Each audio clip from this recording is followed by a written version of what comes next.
लोगों ने जरूर उतारी है। एक हमारा लक्ष्य है कि संस्कारवान समाज हो, एक हमारा लक्ष्य है कि शिक्षित समाज हो, एक हमारा लक्ष्य है कि व्यसन मुक्त समाज हो, एक हमारा लक्ष्य है कि समृद्धिशाली समाज हो, एक हमारा लक्ष्य है कि संगठित समाज हो। इन्हीं विषयों को लेकर के हम और आप सब प्रयासरत हैं और आप सब के सामने बताते हुए बहुत ही खुशी हो रही है कि जिन लक्ष्यों को लेकर के हम चले थे उन लक्ष्यों में किंचित सफलता मिल रही है। आज हमने पहले जब इस क्षेत्र में उतरे तब यही बात करी थी। कोई मुझे पूछे कि महाराज जी आपका लक्ष्य क्या है, तो मैं तो कहूँ कि मेरी संस्कारवान बेटियां हो और मेरे संस्कारवान बेटे हो, जो कहीं भी खड़े हो तो लोग उनको कहे कि अमुक समाज की बेटी है, अमुक समाज के बेटे। ऐसे बेटा बेटियों का निर्माण करना हमारा लक्ष्य है। शिक्षा के क्षेत्र में हमने बात की, जिस प्रकार से पवन जी एक IAS यहाँ विराजे हैं, कभी हमारे समाज का कार्यक्रम हो उस समाज में 8-10 IAS विराजमान हो, और कभी हमारे समाज का कार्यक्रम हो उसमें प्रहलाद राय जी और जोराराम जी 1-2 नहीं 5-10 ऐसे लोग विराजे हो। ऐसे लक्ष्य को लेकर के समाज में आए हैं।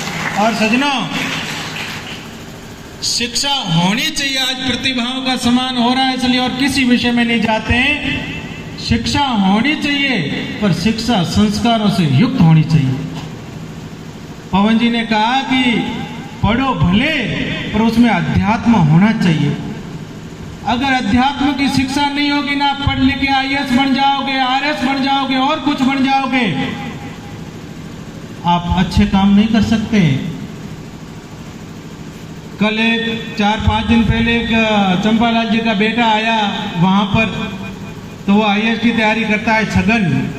मैंने उसको कहा कि मैंने बेटा पढ़ के तुम RS बन जाओगे, SDM बनोगे, और SDM बन के तुम्हारी प्राथमिकता क्या रहेगी, तुम ऐसा क्या काम करोगे? तो कि बाबू जी मैं जो सरकार की योजना है वो गरीब व्यक्ति तक पहुंचाऊंगा। मैंने कहा ये तो सहज कार्य होता रहेगा, पर तुम्हारे अंदर प्रतिभा कैसे, तुम कोई प्रजापति समाज के हो या श्रीपति धाम के कार्यकर्ता हो, ये झलक तुम्हारे अंदर कैसे दिखेगी? तो बोले कि ये तो महाराज जी मुझे पता नहीं लगा कैसे दिखेगी। मैंने कहा तुम SDM बन के कार्यालय में बैठे होंगे और उस समय अंतिम पंक्ति में खड़ा हुआ गरीब व्यक्ति जब आपसे मिलने आएगा, उनसे आप मिलोगे, मिल करके वो हंसता हुआ बाहर निकलेगा और वो कहेगा मैं किसी SDM साहब से मिल के आया हूँ और वो श्रीपति धाम के कार्यकर्ता है और प्रजापति समाज के, तब मैं मानूंगा कि कुछ आप बने हो। हमको तो ऐसी प्रतिभा विकसित करनी है। हमारा जिम्मेदारी क्या है? हमारी क्या जिम्मेदारी है? हमारी जिम्मेदारी कि हम ऐसी प्रतिभा विकसित करें जो हमारा परिवार का नाम रोशन करे, समाज का नाम रोशन करे, जिस गांव में रहते उस गांव का नाम रोशन करे। ऐसी प्रतिभा हमको तैयार करनी है। उसके लिए मैंने पहले भी निवेदन किया है, जगह जगह ये निवेदन किया है कि हम ऐसी शिक्षा की व्यवस्था स्थापित करना चाहते हैं जहाँ संस्कार तो हमारे हो और शिक्षा आधुनिक हो। आधुनिक शिक्षा होगी तभी हम इस दौर में रह पाएंगे। आदरणीय जोराराम जी कह रहे थे कि टेक्नोलॉजी की शिक्षा हमको सबको ग्रहण करनी चाहिए। सज्जनों, बहुत जरूरी है। इस काल में टेक्नोलॉजी की शिक्षा बहुत जरूरी है, पर संस्कार हमारे होने चाहिए।